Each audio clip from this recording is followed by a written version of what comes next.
Hello everyone, it's Renee from Bad Outfit Great Lipstick, and I really hope you're doing well. Today I'm going to do another episode of Who Should Try This, and this is where I talk about products I've been using recently and suggest who might like them and who should give them a pass. This is based on my personal experiences, so if you've had a different experience with these products, please let me know down below. I would love to hear about it.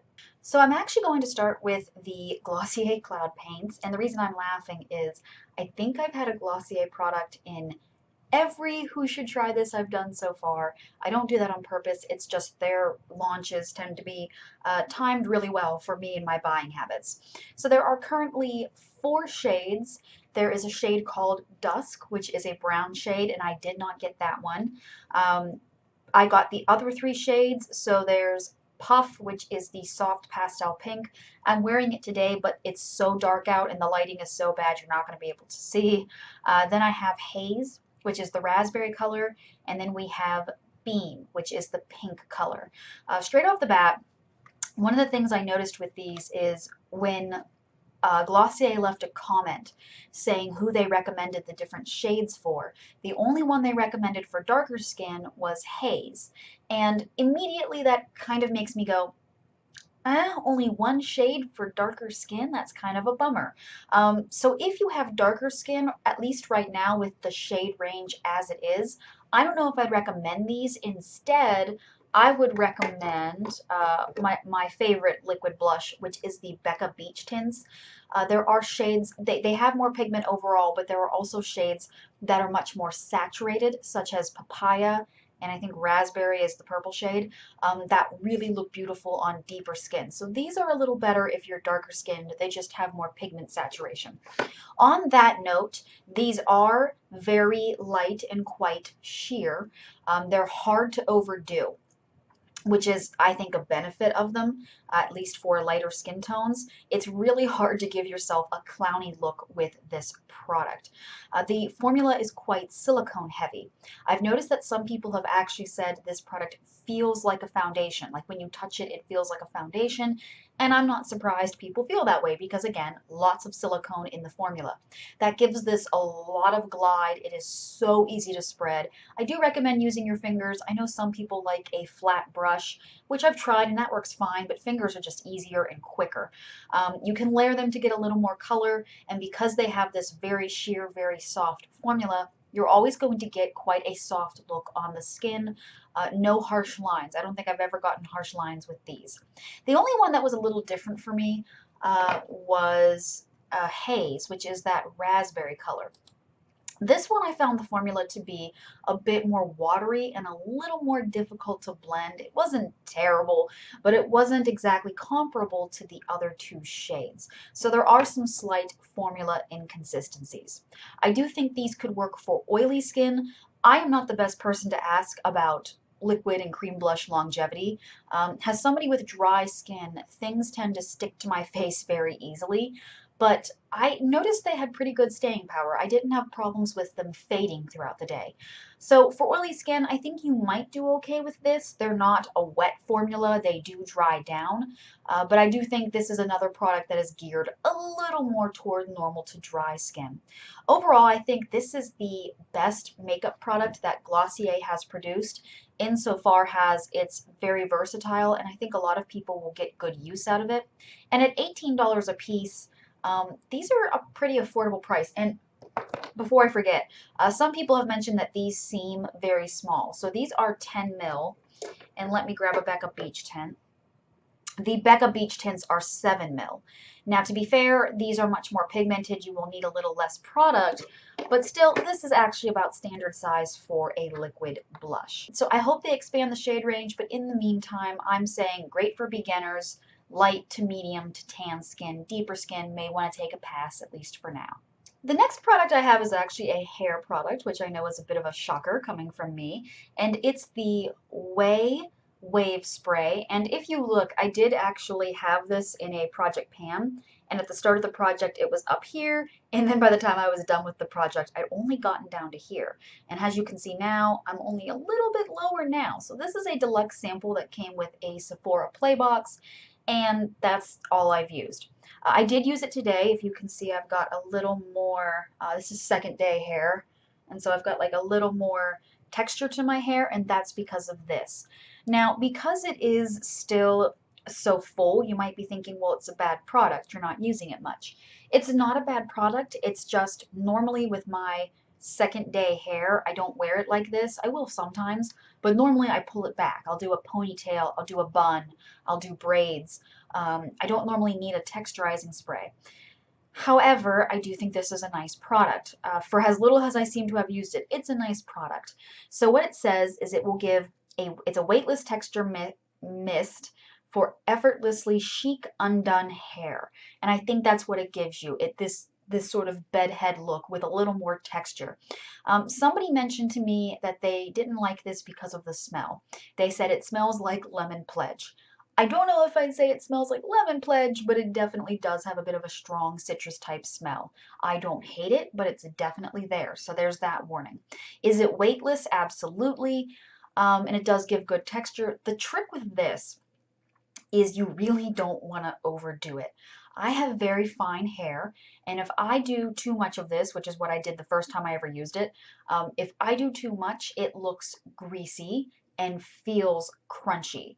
Like if you remember the old days of hair scrunching back in the 90s, does anyone remember that? When you would scrunch your hair and the hair would feel quite crunchy.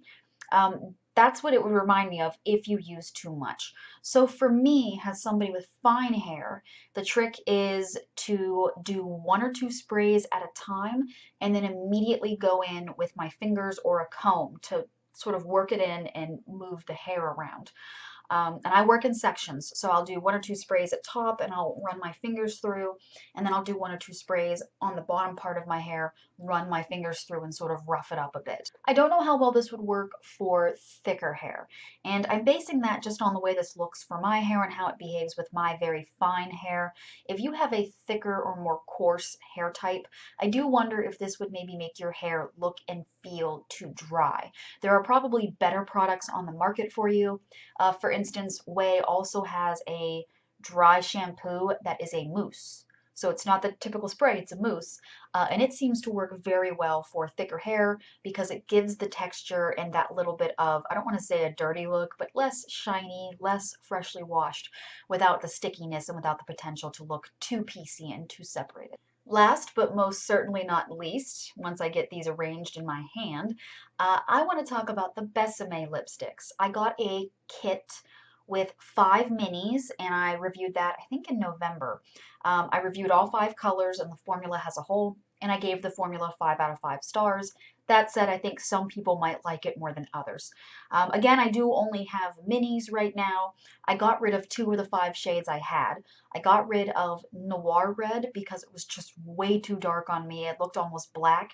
This lipstick I'm wearing right now, which is NARS Charlotte, is about as dark as I can go without, looking a bit, without looking like I'm wearing a really stark black lip. And the formula was much drier on that one. I didn't like it as much. And the other shade I got rid of was Cherry Red, which is a mid-tone cool red. Again, if I'm going to do cool red, I really prefer NARS Charlotte. It's a perfectly nice lipstick. I just prefer this color.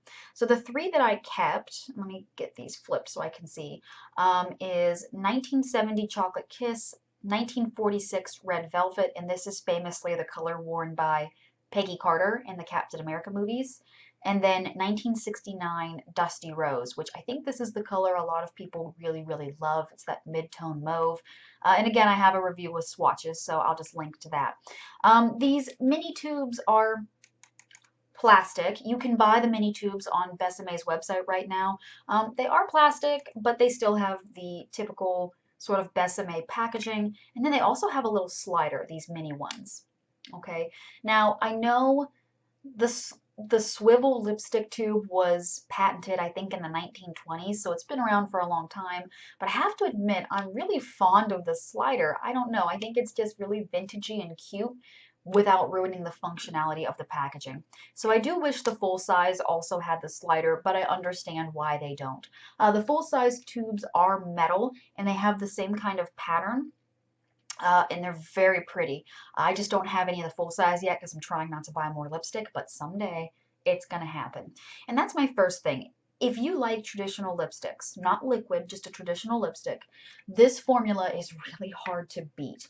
It is very creamy, very smooth, it applies easily, gives plenty of pigment, and yet it's not drying. They're very comfortable, and at the end of the day, when you remove them, at least in my experience, your lips are not that much drier. They feel totally fine. They do have a smell. It's like a very faint vanilla scent. It's nothing overpowering, but there is a smell there for those of you who are funny about scents. And I don't know, let me see if I can focus in on this a bit. They do have a chisel shape like this, where instead of being a traditional, I've used this one a bit, so the shape is getting lost, but instead of having that traditional lipstick shape, they have more of a chiseled point. Now, a lot of people don't like it at first, and in fact, when I looked at it, I went, I don't know how easy this is going to be to apply. That's a strange shape to me, but it's actually pretty easy. You can use the flat part, the flat side of the chisel, to do most of your lips, and then to actually do the lines and to get into the corners, you just turn and use that little chiseled flat point on the fine point and use that to draw. And once you get used to it, it's very easy. So these sound wonderful. They sound like something everybody will love. But here's the thing. Besame lipsticks are designed to replicate vintage makeup. They are designed to replicate vintage colors. The sorts of shades that a lot of people like now, the nudes, the beiges, the baby pinks, those didn't become very popular in my experience and in my reading until about the 90s. Since this is a company concerned with vintage makeup, and again, the newest, let me get it. The newest color is Chocolate Kiss, which is based on a color from 1970, and it's that reddish brown shade. That's about as recent as they go. Pretty much every other color is based on a lipstick from the 30s, 40s, 50s, or 60s. And so there are a lot of reds in the line. There are some pinks, and there are some plums, and there's an orange or coral or two, but the majority are those brighter shades. This isn't a range where you're going to get a lot of nude shades, a lot of My Lips But Better colors, and that's just based on where they're getting their colors from. They're getting them from vintage lipsticks. So if you're not somebody who is into reds and corals and bright pinks, I don't know if this lipstick range is going to work for you. Also, if you expect your lipstick to be apocalypse proof, you can eat a bowl of greasy noodles and wear your lipstick for 10 hours and it's not going to move, these are not for you. They do have great staying power. I went over this on my blog. You can wear them for 5 or 6 hours before they need a touch up. You can eat a meal with them. And I had a book of they sell lipstick matches. They look like little matchbooks and they have lipstick on the end. And I gave one of those to my sister's friend and she loved it and she referred to it as kiss proof. They do have great staying power, but they're not going to compare to a matte liquid lipstick that is designed to wear like iron.